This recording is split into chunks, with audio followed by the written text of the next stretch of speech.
En décembre 2008, un groupe d'étudiants du Cégep ont fait un voyage dans un pays d'Amérique latine, le Nicaragua.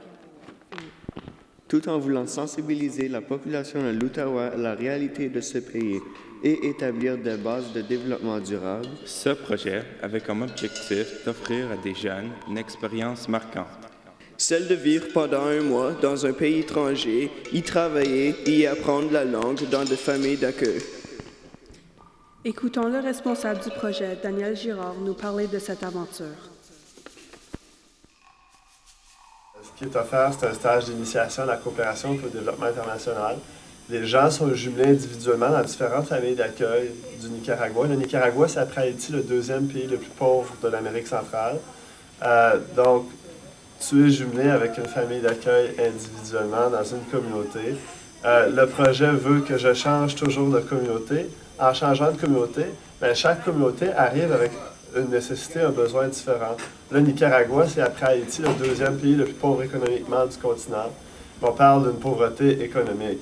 En contrepartie, ils ont une richesse en valeur humaine, une richesse en valeur communautaire, une richesse personnelle qui, ici, en Amérique du Nord, ça s'est effrité puis ça s'est un peu perdu au fil du temps. Donc, le Canadien, jumelé avec une famille d'accueil, dans une même communauté, c'est des communautés familiales. Donc, il y a un participant qui se trouve dans une famille, puis il y en a un autre qui se trouve dans la famille d'à côté, puis il y en a un autre qui se trouve à 2 maisons en face. Donc, c'est un groupe de Canadiens dans une même communauté de familles qui travaille sur un projet pour cette communauté-là. Depuis 8 ans, le projet, ça a permis de construire pont, centre d'aide à l'enfance, centre d'atelier technique, centre communautaire, réservoir d'eau, court de basket. Il y en a eu beaucoup de projets qui se sont mis sur pied.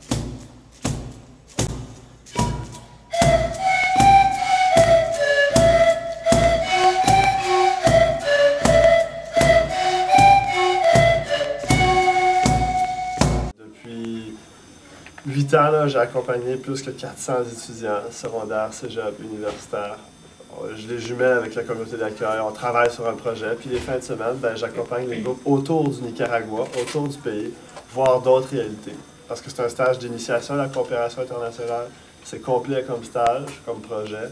Le fait de vivre dans une famille d'accueil te donne un input direct avec la communauté. Tu apprends la langue, mœurs, culture, travailles sur un projet pour eux autres.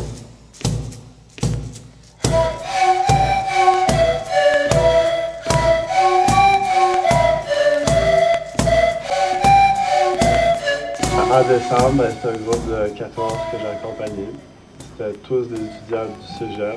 Il y en a qui avaient fini leur cégep et qui commençaient l'université. On a fini la construction d'un court de basket. On a installé de chaque côté la structure là, pour faire des buts au soccer. Puis en haut, comme une espèce de table là, pour des buts au basket. Puis en plein milieu, on va mettre 2 poteaux qui peuvent jouer volleyball, soccer puis basket. Puis on a construit des gradins en décembre.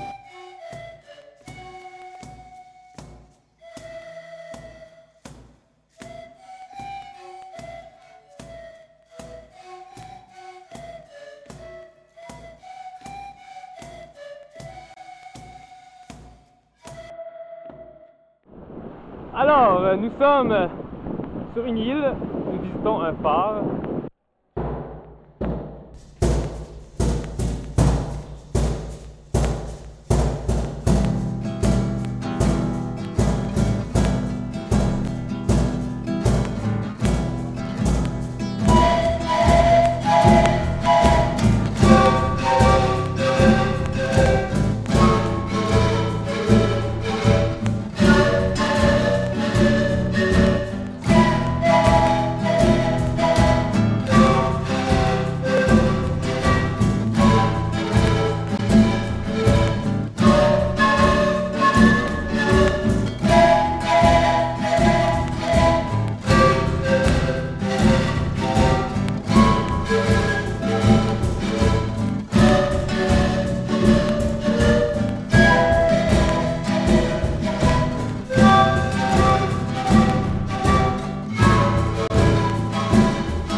immense confiance des gens d'Atlas, qu'il y a une immense... La confiance, ben, elle va générer aussi une immense transfert de connaissances. Tu viens du Nicaragua, puis en plus de parler l'espagnol, puis de connaître les normes, les coutumes, le développement international, comment ça marche, qui sont les acteurs, l'histoire de l'Amérique centrale, ben, tu connais aussi comment travailler du béton, puis des poutres, puis des colonnes, puis comment ça marche, puis des pays antisismiques, puis je vois avec vous c'est quoi une zone franche, les entreprises là-bas, d'autres projets de développement. Il y en a qui sont à l'université, qui font le projet, qui disent que c'est un an d'université, mais comme il faut.